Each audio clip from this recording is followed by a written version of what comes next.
Opinião em debate. Oferecimento. Sebron, Medicina Oncológica. 3265-0400. Pax Clínica. Há 40 anos colocando pacientes em primeiro lugar. Credijur. Trabalha para oferecer sempre o melhor. 3216-0102. Unimed Goiânia. Cuidar de você. Esse é o plano. Muito boa noite, telespectadores. O programa desta noite tem como tema Desafios em ser jornalista na atualidade brasileira. Para falar sobre esse importante assunto, estão em nosso estúdio os seguintes profissionais. O Cláudio Curado, que é presidente do Sindicato dos Jornalistas de Goiás. A Gabriela Leal, que é jornalista da Jovem Pan, jovem jornalista, coordenadora do Departamento de Jornalismo da Jovem Pan. O Altair Tavares, que é jornalista, também um dos coordenadores, tem um programa na Bandeirantes 830, que eu atuo também junto com ele lá, tem uma hora. E eu vou começar aqui com o Cláudio Curado. Cláudio Curado, existe um desafio maior hoje do que em outros tempos? Você que é um veterano de muitas jornadas também, como eu, você acha que hoje está mais difícil? É porque nós jornalistas gostamos muito de reclamar? Não, acho que não está mais difícil. Eu tive uma faculdade fazendo uma palestra e questionaram, olha, o jornalismo está morrendo porque as pessoas estão se informando via WhatsApp e tal. Eu falei, não, pelo contrário. Eu acho que a pandemia mostrou um grande momento do jornalismo no Brasil. Porque se a gente faz esqueci seu nome? Gabriela. A Gabriela, o Altair fazem jornalismo. O jornalismo é feito com ética, com compromisso com a verdade. E a gente teve nos 2 anos no Brasil, um presidente da República que ele, não sei porquê, deliberadamente ele mentia e seus apoiadores mentiam. Você fica imaginando, será que é para mais pessoas morrerem? E aí esparramavam todo tipo de fake news que era no sentido das pessoas saírem, se abraçarem, não se vacinarem. Quer dizer, era para mais pessoas se contaminarem dentro da ideia equivocada de imunidade de rebanho. E aí o jornalismo se reviveu, porque hoje, eu disse isso na faculdade, eu fiquei até emocionado. Falei assim, hoje nós temos apenas 660 mil mortos, grande parte disso se deve à atuação dos e das jornalistas brasileiros que, com trabalho, seja no programa seu, seja em rádio, seja com produção, seja nos grandes veículos, convenceram a população a usar máscara, a limpar as mãos, a se vacinar.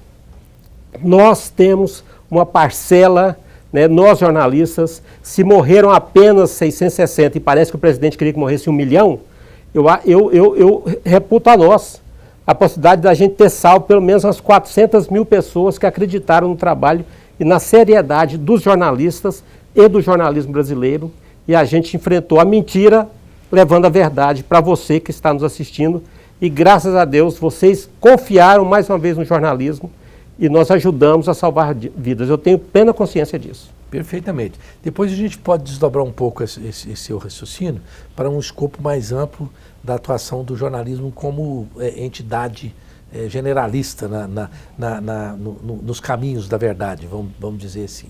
Mas vou aqui ao Altair Tavares de propósito, Gabriela, para depois, porque as mulheres sempre fazem aquele equilíbrio necessário em qualquer equação que se possa analisar.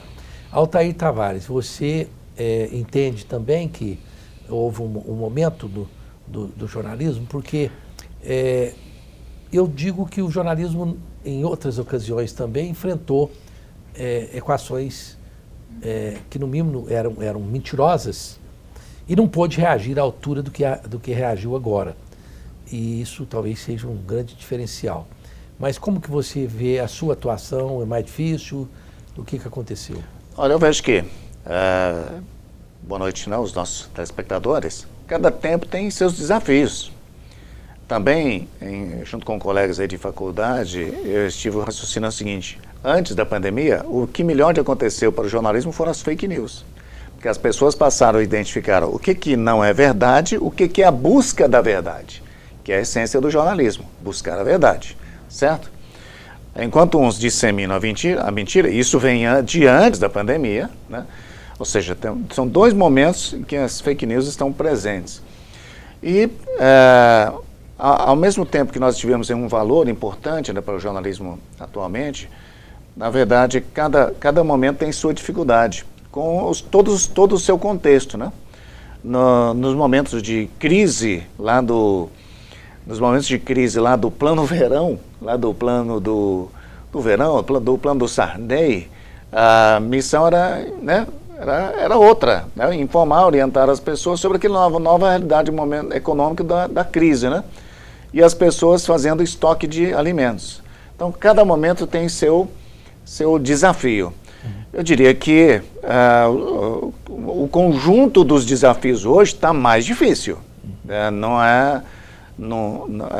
Há um tempo, a gente era obrigado a ir até uma fonte buscar informação. Hoje, muitas redações impõem aos jornalistas de buscar informação sem ir até a fonte, sem ir até os fatos, sem observar os fatos. É quase fazer jornalismo por telepatia, algo assim, né? Jornalismo à distância, como temos a educação à distância, hoje nós temos o jornalismo, telejornalismo, radiojornalismo à distância, sem permitir que o repórter vá até a observação dos fatos. Esse é um dos problemas, penso eu, da atualidade. Ô Gabriela, você como jornalista e sendo mulher, nós estamos numa situação da sociedade brasileira onde as mulheres estão cada vez mais dizendo, espera um pouquinho, se eu não falo tão grosso quanto você, eu tenho os mesmos direitos. Você acha que, como uma jovem jornalista, você encontra dificuldades também, além de tudo, que se encontra no jornalismo, por ser mulher, não? Em alguns contextos, sim.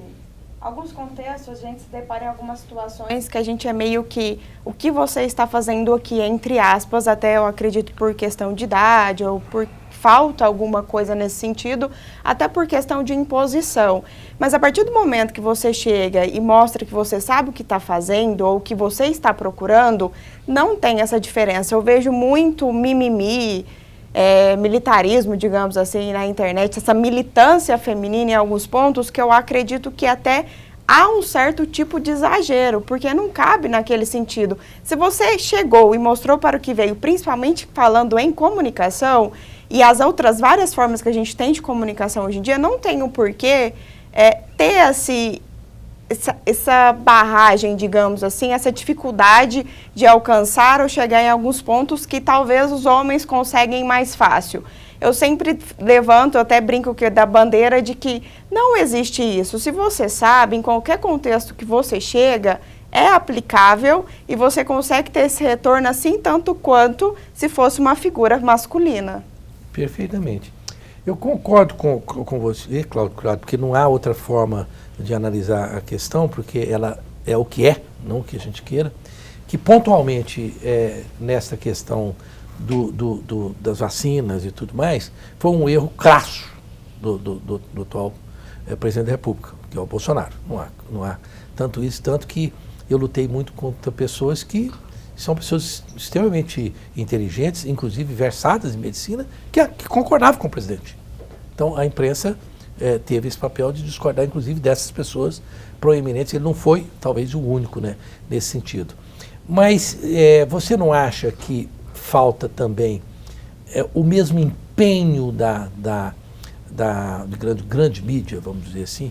Eu não gosto desse termo grande mídia. A mídia, a imprensa é a imprensa, mas a grande imprensa, em outros aspectos mentirosos relacionados com o escopo de outras pessoas que ocuparam cargos públicos, como o ex-presidente Lula, por exemplo, e outros, com o mesmo empenho, acha que não foi desigual, não? Olha, eu acho, assim, primeiro que a pandemia foi um momento único no século, vamos dizer, no século de 1920 para cá, antes da pandemia da febre amarela lá, do Oswaldo Cruz, no início do século passado. Quer dizer, é um momento único, então não dá para você comparar. O que você esperava de um presidente, o que se espera de um mandatário, é que ele deu exemplo. Então, de um presidente, como na Europa, os primeiros a se vacinar foram os presidentes, porque o líder precisa dar o exemplo. Se você lidera uma equipe para fazer um programa, você tem que dar o exemplo. Se você não dá o exemplo, como é que você cobra das pessoas que trabalham com você? Então, esperava-se o bom exemplo que não veio. E aí se trabalhou uma estrutura muito profissional que o ex-presidente, que o presidente Bolsonaro tem, de esparramar fake news, e isso atrapalhou muito o combate à pandemia, e com certeza ajudou muita gente a morrer. Eu conheço pessoas que morreram porque acreditaram nas palavras dele, não vacinaram, andavam sem máscara, não estavam nem aí, Deus vai me socorrer, e Deus não socorreu. Né? Então, sim, é um momento ruim. Agora, o Altair falou uma coisa interessante, quando fala assim, o jornalismo está em crise. Não, eu acho que o modelo empresarial de jornalismo, não o jornalismo, mas o segmento empresarial do jornalismo está em crise porque tem novas tecnologias e aí, principalmente televisão, rádio, estão tendo dificuldade para se adaptar a essas novas tecnologias e aí o modelo comercial, modelo de empreendimento está em crise, não o jornalismo. Né? O modo de fazer jornalismo está em crise, mas eu acho que não o jornalismo. Ok. Bom, Unimed Goiânia, cuidar de você, este é o plano. Eu espero que você deixe a Unimed cuidar da sua família como cuida da minha. Cerrado Acabamentos não é somente mais uma loja nesse segmento, mas sim a melhor. Tudo à pronta entrega. Avenida Mutirão, no 2948, no setor Bueno. Telefone 3922-5600. E não se esqueça que a Pax Clínica cuida de problemas de pessoas com problema de alcoolismo e pessoas que usam, por exemplo, substâncias tóxicas, tocada pelo grande psiquiatra Dr. Salomão. Telefone 3282-7040. E a Bandeira Odontologia Especializada, com o Dr. Carlos Bandeira, que é um grande amigo nosso, inclusive do Altair também, cuida dos seus dentes, né, Altair? Exatamente. Exatamente. Fica ali na New Business Style, no Jardim Goiás. Telefone 3281-0647. Eu recomendo altamente. Voltamos já já. Carlos Bandeira que cuida.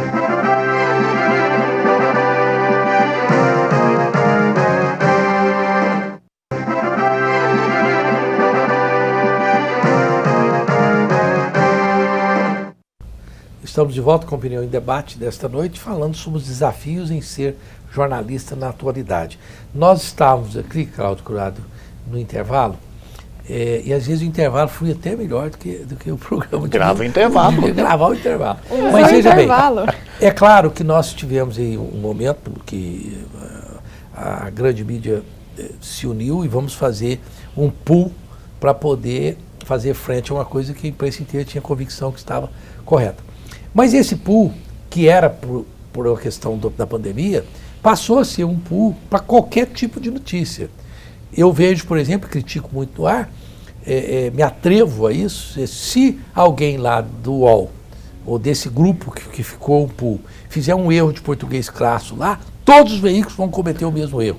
Então eu entendo o seguinte, que talvez seja um momento assim, quer dizer, peraí, era para aquilo, não era para tudo. E eu acho que o jornalismo, nesse ponto, sem ter essa pluralidade de buscar fonte com diversos ângulos, o jornalismo também perde com isso, né? Aí são duas questões. Uma, no momento de pandemia, no momento único no país, você tem um governo central sonegando informação ou você não podendo confiar. E a alternativa dos veículos foi se juntarem para levantar informação e aí passar para a população, falar, olha, está acontecendo, está morrendo 1000 pessoas por dia, use máscara, e aí o nosso grande papel que eu disse no começo, que nós ajudamos a salvar vidas. E aí o segundo, o que você está dizendo, remete ao que a Gabriela e o Altair falaram. O problema é que as empresas, por uma questão de crise do meio, né, na crise de produção, elas simplesmente terceirizaram a produção. Então assim, hoje você tem um produtor, mas ele recebe 500 releases, 200 ligações pedindo espaço, as pessoas até oferecendo dinheiro, viagem para tal lugar para você pôr meu entrevistado aí. E aí, as pautas, se você assiste um telejornal, você assiste todos os telejornais mesmo, porque eles têm parece que a mesma pauta.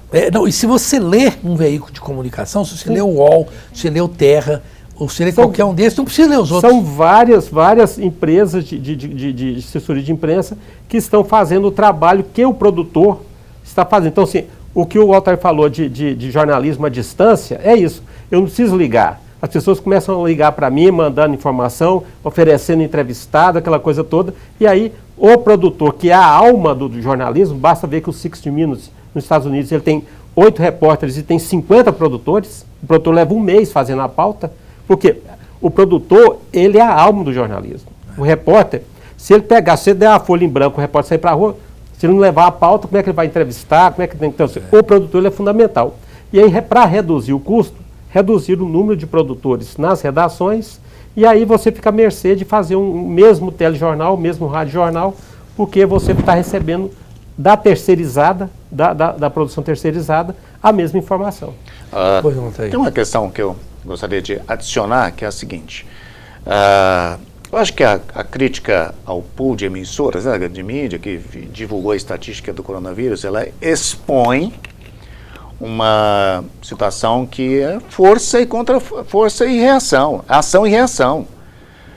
Num dado momento, foi divulgado o seguinte: vamos caçar a concessão da TV Globo. Olha, isso é algo inimaginável, mas alguém disse isso, não disse? Disse. Alguém disse, vou cancelar todos os editais da Petrobras para os jornalões, porque não é mais para ter obrigado a publicar editais da Petrobras nos jornalões. Isso chama-se minar financeiramente uma empresa. As empresas reagiram. Eu acho que é plenamente normal e natural que esse grupo reúna-se para reagir contra uma força que está agredindo esse grupo. Uhum. Quer dizer, você entende então que aí foi uma coisa de ação e reação. Ação Mas e reação. onde fica, Gabriela, o day after, né? A Smirnoff fez um negócio bacana, né? Todo mundo fala no day after. Quer dizer, o dia seguinte, quer dizer, o meu receio, e eu acho que ele é real, é de que essa reação, esse poder que o pool demonstrou ter e o tem, possa ser, num dado momento, como foi usado de forma positiva, pode ser, num dado momento, ser usado de forma negativa para interesse umbilical do pool. Ninguém pode descartar isso, né? Sabe o que é perceptível e é entendível, assim, que o jornalismo virou meio capitalismo do jornalismo. Então eu preciso, para toda ação ter uma reação, ok, mas enquanto isso, o que eu faço com a informação? Porque para mim é muito mais fácil eu girar aquilo muito mais rápido, indo até de encontro ao que o Cláudio falou, e até essa questão desse jornalista mesmo por telepatia, por querer girar aquilo muito mais rápido, porque eu preciso de clique, eu preciso de alcance, mas sem ir numa fonte primária, por exemplo, para eu saber se aquilo realmente é verídico. Porque, para mim, o girar financeiramente, a gente percebe nesses contextos de pandemia e conflitos e tudo mais, que o retorno financeiro, ele está acima do bom jornalismo e do que eu preciso que chegue para você como uma boa notícia. Há diferença entre jornalismo e só informação, porque a informação chega para todo mundo em vários meios, vários veículos ao mesmo tempo. O que o jornalista faz com essa informação, aí já que traz credibilidade, você consegue entender... Tem uma questão importante. Tem que diferenciar o que é fato, o que é informação, o que é notícia. Sim. O que circula entre as pessoas é o fato. Você pode achar que uma determinada pessoa na rede social deu uma informação. Não. É diferente. Ele pode estar mostrando um fato e uma opinião sobre o fato. Então, há muitas diferenças a serem tratadas. O fato está aí. E a missão do jornalismo, que é importante ressaltar, e o que mais me preocupa, não é a primeira vez que digo isso, é que os jornalistas, os brasileiros não entendem o jornalismo e não percebem o jornalismo como um serviço público. É um serviço público. Utilidade pública. É um serviço de utilidade pública. Os jornalistas prestam um serviço à sociedade. Na democracia, um serviço à democracia também. Agora, no capitalismo, o jornalismo também é capitalista. Claro. Sim. Não há outro. Porque eu acho que quando você tenta discutir conceitos, é muito difícil, né? Conceitualmente. Eu, por exemplo, trabalhei no Diário Popular em São Paulo e meu chefe de redação era o general Muziú Moreira Lima. Era um general.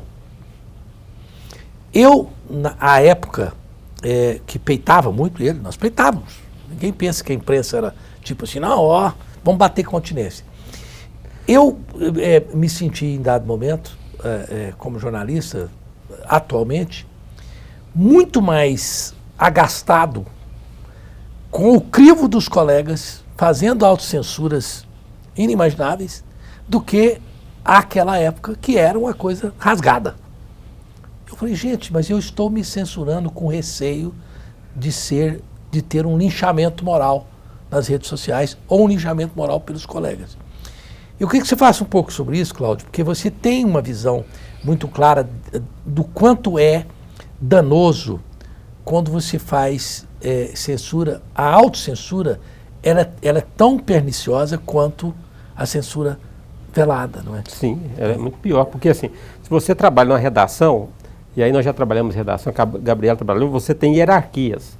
O produtor passa a pauta para alguém que vai fazer a matéria, e muitas vezes a informação inicial tem que ser cortada por questão de tempo na televisão, em rádio e tal, e aí acaba tendo, primeiro que a gente tem muito poder, né? O editor-geral de um telejornal, ele diz o que você em casa vai assistir. Exatamente. Ele pode cortar. Eu tenho 50 pautas que chegaram. Eu decido as 10 que você vai assistir por questão de tempo do produto chamado telejornal ou radiojornal. Então, eu tenho esse poder de decisão, que já é uma forma de censura. Agora, quando eu falo assim, você vai trabalhar no jornal e chega, olha, eu vou fazer uma matéria sobre fulano de tal. Não, mas essa matéria não vai sair. Isso é problema do seu chefe e do chefe dele, do editor da área e do editor geral. Faça como jornalista, faça a sua parte e deixe para fazer o mau trabalho quem é pago para fazer isso. Porque se você se autocensura, você começa a fazer um mau jornalismo. E no momento que o Brasil enfrenta, foi isso.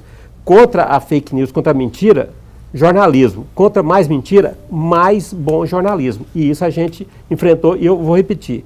Eu sou muito satisfeito de saber que a gente salvou vidas no Brasil. Eu vou deixar para você responder depois do intervalo, pode ser? Passo imediatamente. Tudo bem, você é que manda, você que censura. Não, aqui nesse caso, aqui não sou eu que censuro, é o tempo. Superior, é o superior, tempo, né? É o tempo. É aquele poema, né? Quanto tempo o tempo tem? O tempo tem tanto tempo quanto o tempo tem. Eu tenho que chamar os comerciais agora, mas passo para você. Tá bom. Viu, Otair? Não vai me colocar essa peja de censor. Tá bom, foi só tem todos os defeitos do mundo, menos ser censor. Águas do Bem. Água mineral alcalina Levite, com pH 9,33%, é uma das águas mais alcalinas com menor índice de teor de sódio do mundo, além de ter o sabor agradável. Águas do Bem entrega na sua residência 3255-9626. E a Credijur é a instituição financeira da família e dos negócios dos advogados em Goiás, com maior eficiência e menores custos. 32160102, porque pertence ao complexo Cicobi, com mais de 2.000 pontos espalhados pelo Brasil. É a escolha certa para administrar a conta corrente da sua empresa.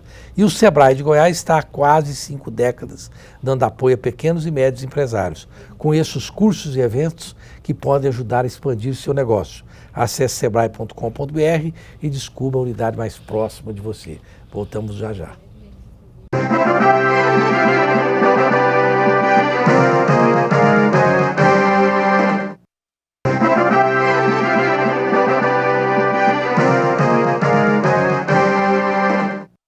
Estamos de volta com Opinião em Debate desta noite, falando sobre os desafios em ser jornalista na atualidade. Mas, Otair Tavares, você que é um veterano, para mais de 1,5 m, né? 1,83. 1,83. Eu sempre tive, como jovem jornalista, eu tinha os ícones do jornalismo que eu admirava. Por exemplo, eu sempre fui fã de carteirinha e o pouco tempo que eu tive contato com ele com aquele jeitão dele de desprezar Deus e todo mundo, que aquilo era só casca, porque era um jeito muito sentimental, o Paulo Francis, né, era meu pessoa que eu admirava muito. O Castelo Branco, né, que escrevia muito bem na área, Castelinho de política, e outros, né? E o Joelmir Betti, com o qual eu tive a oportunidade de trabalhar no certo tempo.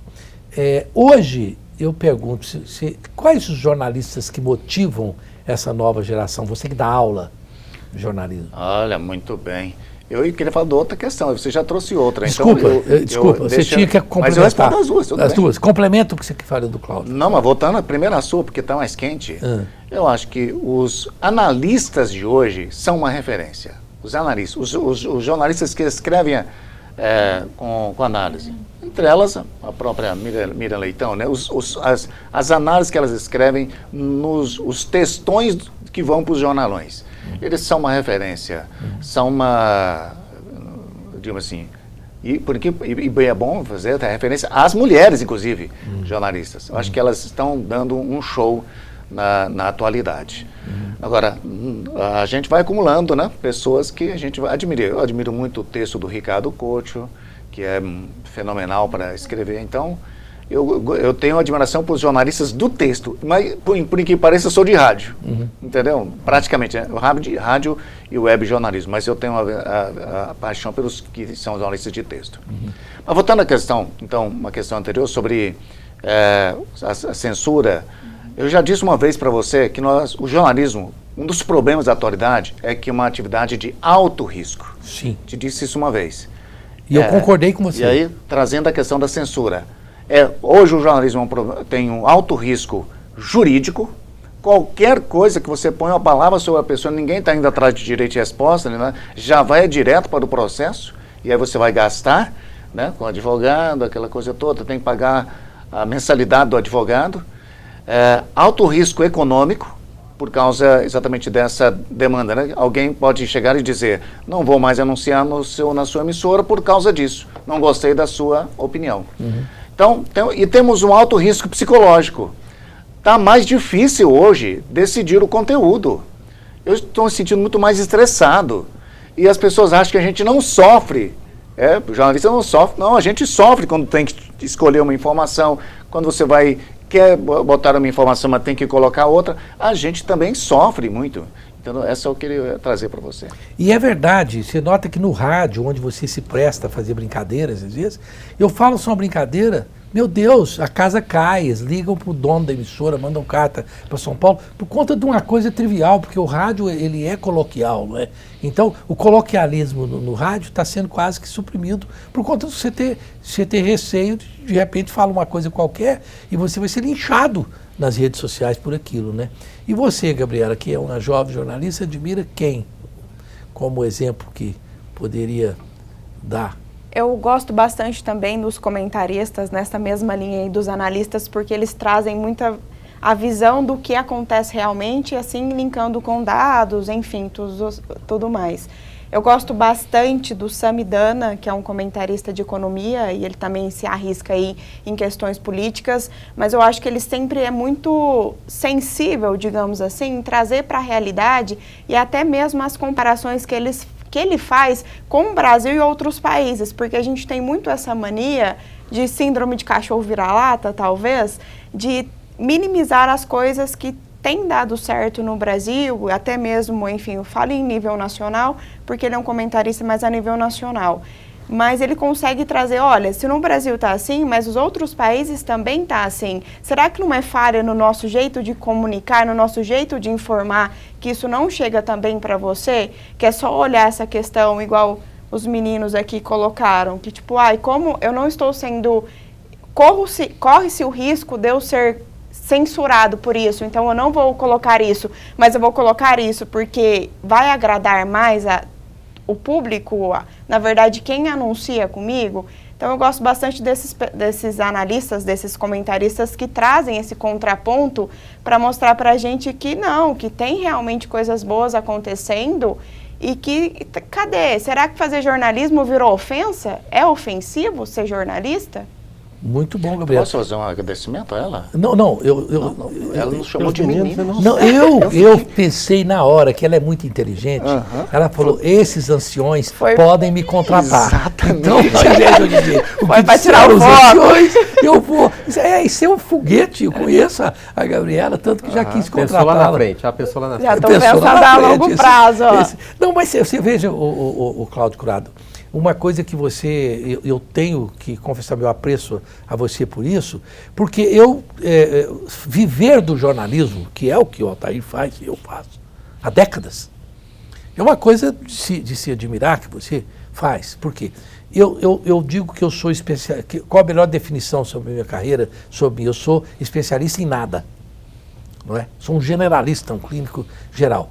E sou um jornalista que, se eu tiver que dar algum conselho para alguém, e aí que eu faço pergunta para você, seria o seguinte: seja o que você é. Eu sou um jornalista que, se for para escolher um rótulo que queiram me dar, eu sou de direita.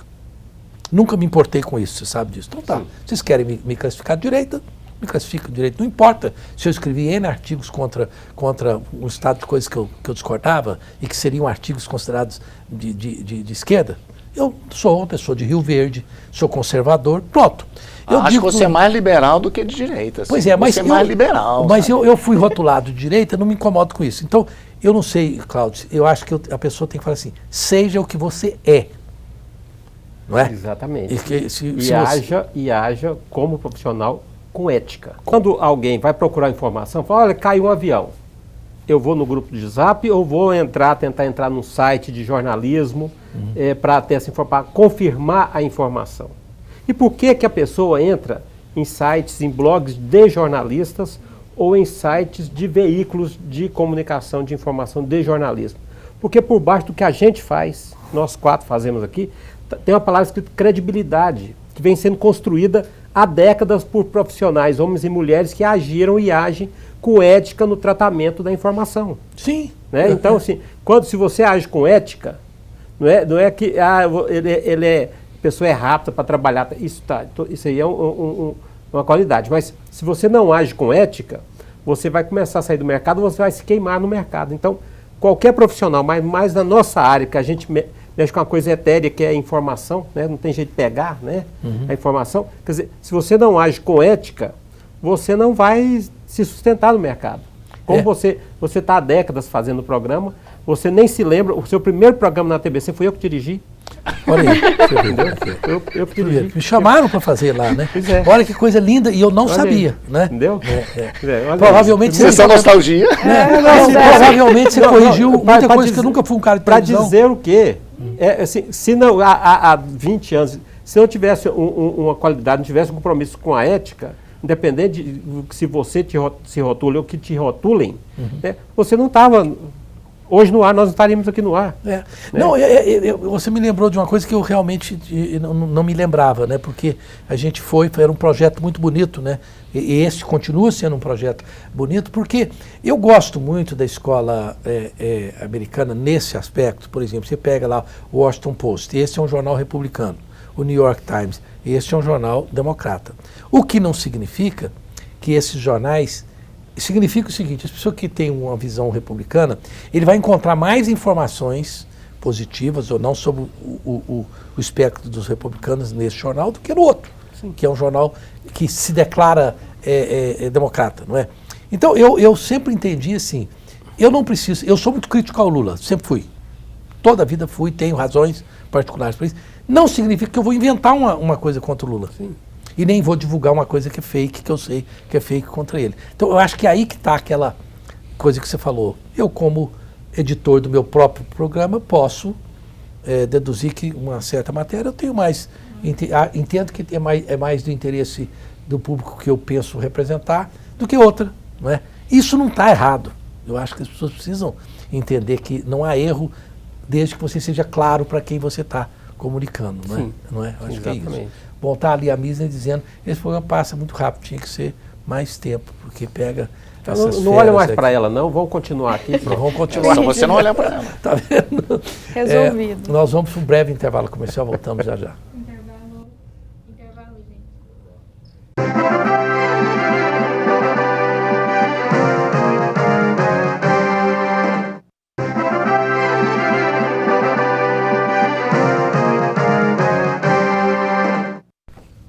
Estamos de volta com Opinião em Debate desta noite. Desafios em ser jornalista na atualidade. Programa delicioso, ficaria aqui a noite inteira conversando com esses bons colegas. Mas, o Altair Tavares, o que nós não falamos neste programa que você gostaria que fosse dito nesse minuto que você tem aqui, que é um homem de rádio, então eu posso falar isso. O que você acha que o telespectador deveria saber? Na prática, nós vivemos momentos de guerra, né? Que a gente dá atenção para a guerra da Rússia contra a Ucrânia. Na prática, a gente vive uma guerra diária, né? De busca de informação, de busca da verdade.